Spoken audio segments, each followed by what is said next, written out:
लेते हैं question number 11, बड़ा मज़ेदार क्वेश्चन है, अगर एग्जाम में आ जाएगा तो बच्चे हो जाएंगे परेशान इसमें। देखो क्या कह रहा है find the equation of all lines having slope 2। बच्चों ध्यान से सुनिए, पिछला जो क्वेश्चन था आपका वो था 1/x-1। कर्व की इक्वेशन क्या थी 1/x-1 where x is not equals to 1, और इस बार इक्वेशन है 1/x-3 where x is not equals to 3। तो x की वैल्यू 3 के इक्वल नहीं, ये 0 हो जाएगा तो नॉट डिफाइंड हो जाएगा, डिनोमिनेटर का 0 हो जाएगा। ठीक है, तो ये सब अलग बात है। इसका स्लोप कितना दिया था यहाँ पे, पिछली बार इसका जो स्लोप था वो दिया था आपको -1। ठीक है, और अभी स्लोप कितना दिया है, प्लस दिया है। स्लोप अभी कैसा दिया है, प्लस दिया है। एक बार बताओ जो स्लोप क्या होता है, स्लोप आपने जो पिछले साल पढ़ा था वो tan थीटा ही तो होता है। थीटा क्या होता है, लाइन पॉजिटिव एक्स एक्सिस से जो एंगल बनाती है। सुनो, पता है मैंने क्या किया, मैंने 1/x-1 का आपको कर्व बना के दिखाया था, ऐसा ही आया था लगभग। तो 1/x-3 का भी लगभग कर्व ऐसा ही आएगा, थोड़ा सा आगे पीछे भले हो जाए। अब ध्यान से चेक करो, अगर मैं ऐसी दो टेंजेंट फाइंड करूं, यहाँ पर आपको दिखाऊं, मैं ऐसी टेंजेंट अगर फाइंड करूं दो, ये मैं ब्लू मार्कर से 2 टेंजेंट इस पे बनाता हूं जो आपस में पैरेलल हों और जिनके स्लोप 2 हों, करने की अगर मैं कोशिश करूं, देख ठीक है, आपको भी हंसी आएगी, कितनी अजीब सी बात है। देखिएगा अभी ये आपकी टेंजेंट T1 है, ठीक है, और ये टेंजेंट क्या है T2। बोलेगा सर पैरेलल तो है, बोलेगा पैरेलल तो है तो दोनों के स्लोप इक्वल हो जाएंगे। हाँ हाँ भैया वो इक्वल हो जाएंगे। सुनो, लेकिन एक बात बताओ क्या पॉजिटिव हो जाएंगे, नहीं। सुनो, tan थीटा ये स्लोप पॉजिटिव कब होता था, जब थीटा लाई करता था कहाँ से कहाँ, थीटा लाई करता था 0 to π/2। थीटा जब फर्स्ट क्वाड्रेंट में होता था बच्चों, तब स्लोप पॉजिटिव होता था। पिछले क्वेश्चन में आपने देखा कि ये जो थीटा था वो 135 डिग्री था, बात करी थी मैंने आपसे। अभी भी देखो ये जो टेंजेंट है ये पॉजिटिव x एक्सिस डायरेक्शन से कितना एंगल बना रही है एंटी क्लॉकवाइज, ये एंगल। और भैया ये एंगल जो है, ये एंगल जो है थीटा, वो क्या है, वो है आपका ग्रेटर देन π/2। ये तो ऑब्ट्यूज एंगल हो गया। और अगर थीटा π/2 से बड़ा है, π/2 से बड़ा, पाई से छोटा, ठीक है, तो थीटा अगर π/2 से बड़ा है तो tan कहाँ आएगा, tan आएगा सेकंड क्वाड्रेंट में, और सेकंड क्वाड्रेंट में tan का रिजल्ट नेगेटिव होता है, यानी कि स्लोप कैसा होना चाहिए था, नेगेटिव। बात समझो। अगर तो आपको आज के बाद क्या ध्यान रखनी है, आपको ये बात ध्यान रखनी है कि अगर उन्होंने ऐसे क्वेश्चंस पूछे 1/x-2, 1/x-1, 1/x-3 वाले अगर क्वेश्चन उन्होंने पूछे हैं आपको, तो स्टूडेंट्स ध्यान से चेक करिएगा, स्लोप क्वेश्चन में नेगेटिव होना चाहिए।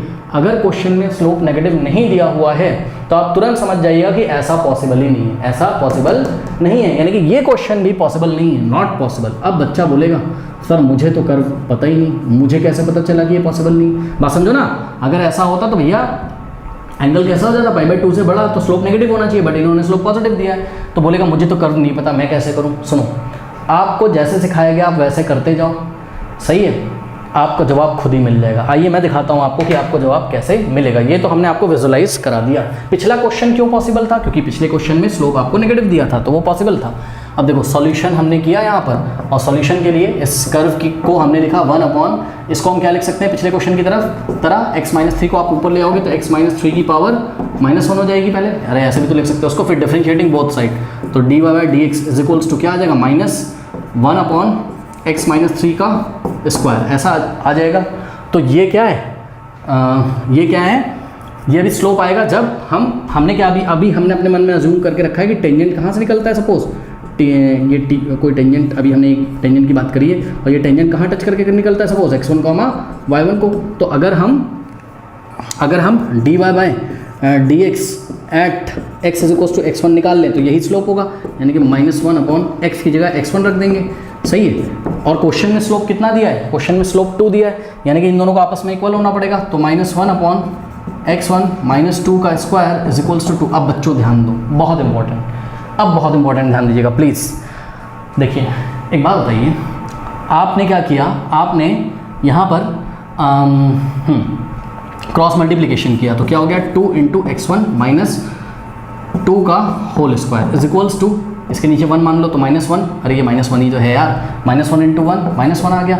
अब 2 को उधर भेज दो नीचे तो x1 - 2 का whole square is equals to what, -1/2। सुनो ध्यान से, सुनो, LHS कैसा है तुम्हारा, positive. LHS is what, is positive quantity. Y positive, अरे भैया किसी भी चीज़ का स्क्वायर क्या होता है, पॉजिटिव। बोलेगा x1 की सर नेगेटिव वैल्यू ले तो ले लो नेगेटिव, अगर x1 नेगेटिव होगा और -2 है तो नेगेटिव आएगा अंदर, तो नेगेटिव का स्क्वायर तो पॉजिटिव होता है। x1 चाहे यहाँ पॉजिटिव रखो चाहे यहाँ आप नेगेटिव रख के देख लो, आपको इसका जो रिजल्ट है पूरा वो मिलेगा पॉजिटिव, यानी कि LHS कैसा हो गया आपको, किसी भी चीज़ का स्क्वायर हमेशा क्या होता है, positive quantity. LHS is positive quantity, is a positive quantity. And right hand side को चेक करो भैया, वो तो क्लियर -1/2 लिखा, वो तो नेगेटिव क्वांटिटी है यार, वो तो किसी पे डिपेंड ही नहीं कर रहा, क्लियर है तो negative quantity. And right hand side is what is a negative quantity, is a negative quantity. क्या मैथ्स में ऐसा पॉसिबल है कि कोई भी पॉजिटिव क्वांटिटी किसी नेगेटिव क्वांटिटी के इक्वल होती है? कभी नहीं। यानी कि हम लास्ट में क्या लैंग्वेज लिखेंगे, हम लास्ट में जो लैंग्वेज लिखेंगे वो आप सुन लीजिए, हम लिखेंगे hence there is no tangent to the curve having slope 2। Hence there is no tangent to the curve having slope 2। ये आप अपने एग्जाम में जो मैंने बोला है आप लिख के आएंगे, तो इस तरीके से केस ही नहीं पॉसिबल है। ओके।